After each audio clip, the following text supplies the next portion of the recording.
We look hard, we look through, we look hard to see for real. I am Piotr Wicki from Poland, from the city of Łódź, which is located in the center of Poland. And these beautiful words about looking hard at the facts, looking hard at the reality, perfectly apply to what I want you to tell about the future of US manned space program. As probably you know, there is an Artemis project declared by President Trump in 2019, last year, which aims to put a man on the moon and return him safe to the Earth, quoting the President Kennedy, until the end of 2024. Simply put, it will not happen. Why? It's quite easy to tell. What's the situation we have today? Today we have, by the way, 22nd of January 2020. It means that we have less than 5 years until the 31st of December 2024. So on the 1st of January 2025, it will be very easy to test the results of declared Artemis project and my words. I dare to claim that at the very best there will be a flight around the moon. So this beautiful view of the Earth from behind the moon, as you can see on this photograph. By the way, the photograph was taken by the Lunar Reconnaissance Orbiter from behind the moon, looking at or looking rather from our Earth's perspective. It is quite realistic that in the year 2024, maybe 25, such a mission of flying around the moon is possible, with astronauts of course.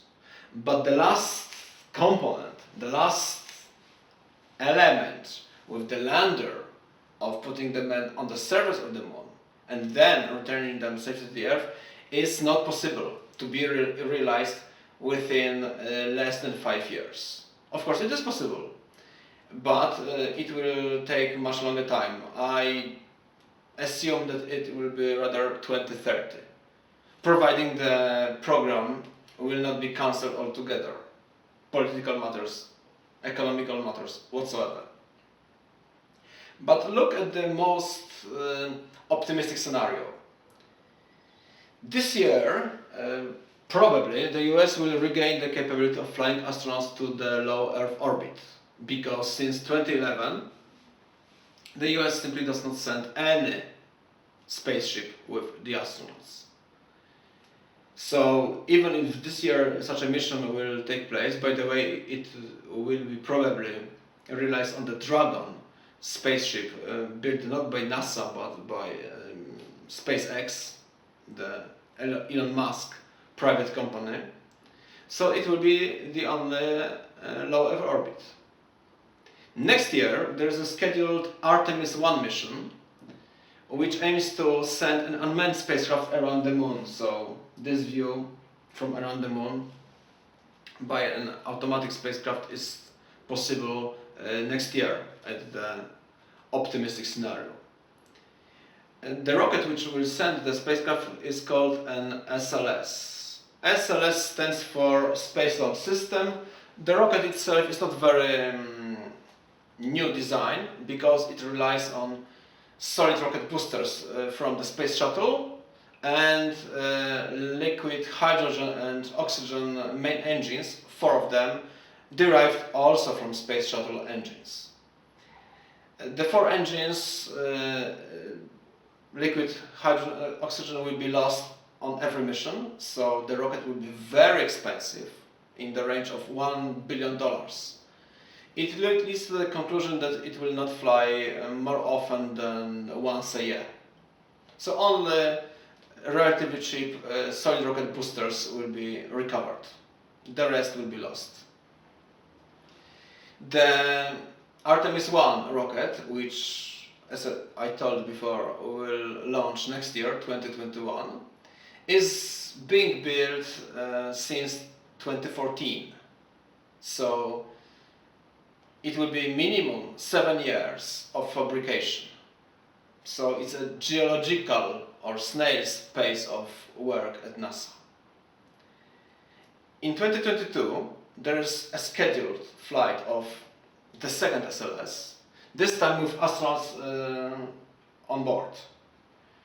So the plan is to send people and able to see this view in 2022. I dare to claim that it is too ambitious because it requires that the next SLS for the Artemis 2 must be built much quicker than SLS 1.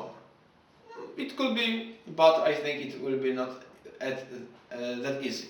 Of course, I assume still that this year's mission to low Earth orbit and Artemis 1 unmanned flight around the moon is successful. Possible, but not necessarily likely. So I personally think it will be the year rather 25. If you look at the internet, you will see that Artemis 3 mission, this time the full mission of flying people to the moon, is scheduled for 2024. But there is one component missing. The lander. The lander has to be tested because SLS rocket can send this, can send an analog to this. It is called an Orion spacecraft. But this very complicated and very delicate machine can't be sent. Why? Because SLS delivers only 95 tons to low Earth orbit. 95 is less than 120, which was the payload of Saturn V. Saturn V is sometimes described as a mother of all rockets. Of course, it was a wonderful machine. No failures.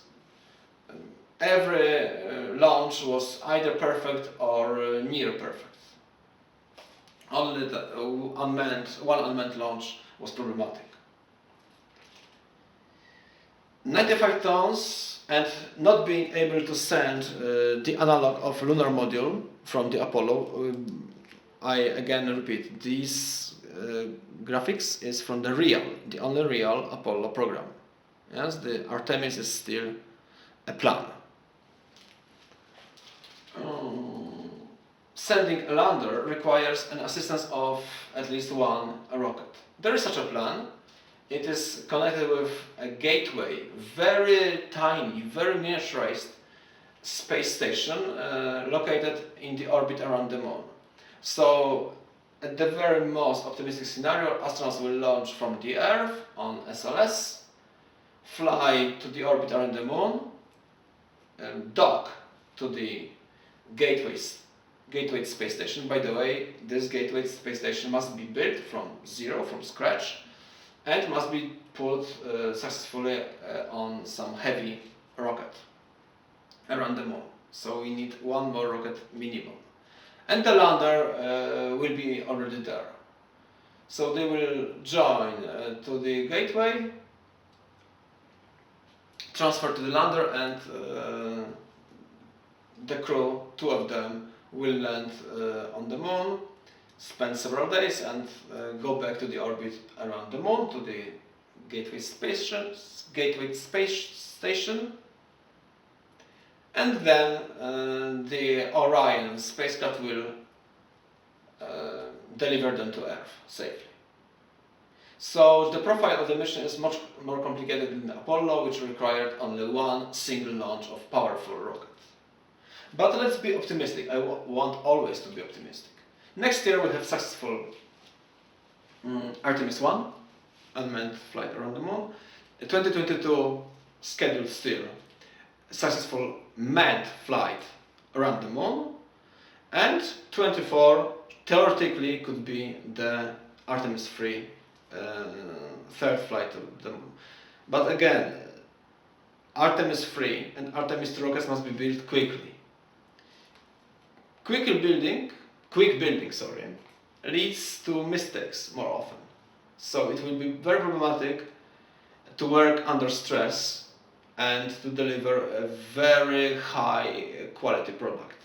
Because probably you know the phrase, space is hard. Space simply doesn't forgive any mistakes.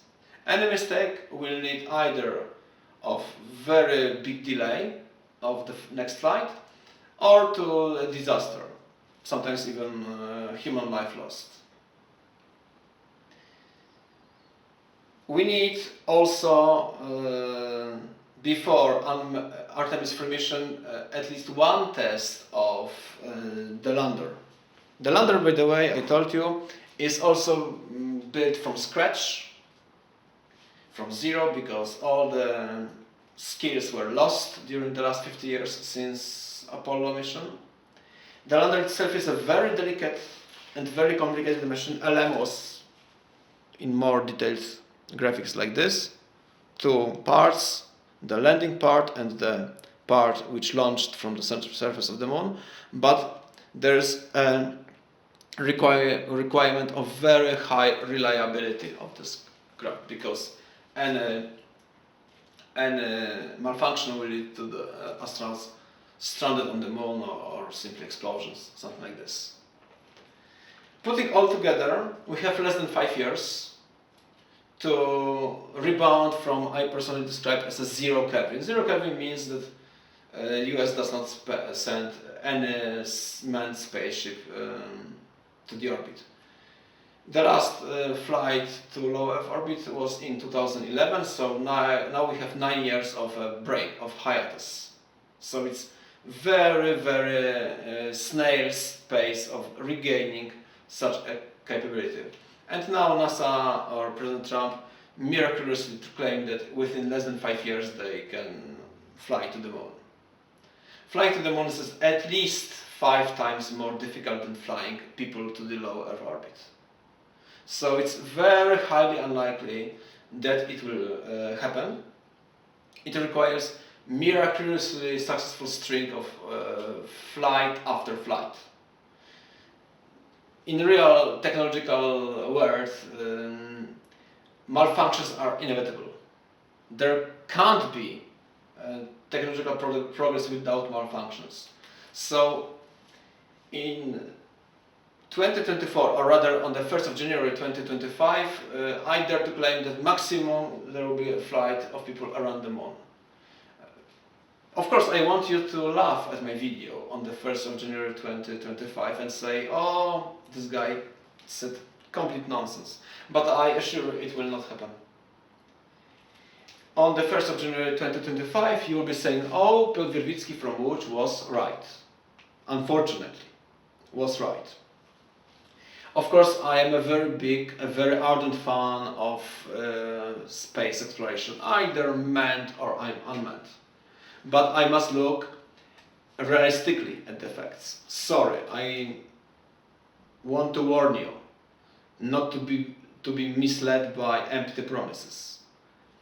Flying to the moon requires very methodical approach, high skills, and they must be regained by very big amount, very big team of people, several 100,000.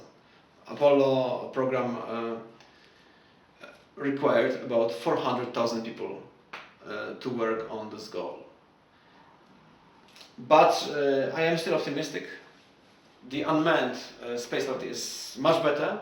US is sending, not very often, but more and more complicated probes to space. And Lunar Reconnaissance Orbiter is an example. Very beautiful and detailed pictures of the moon with the resolution less than half or about half a meter per pixel. So very good camera. So electronics, or the progress in electronics, is taking place still.